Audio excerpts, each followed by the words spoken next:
GBPUSD showed amazing selling pressure from the last couple of weeks from the key supply level of 1.3700 area.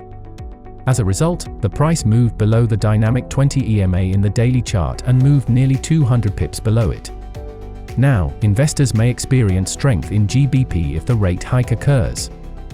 This technical analysis shows that the price moved below the 1.3512 resistance level with a new swing low where the next support level is at 1.3267 area.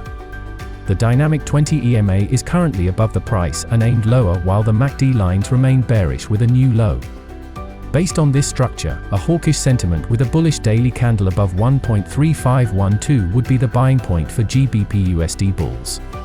On the other hand, any bearish rejection from the 1.3433 would open rooms for testing the 1.3267 area.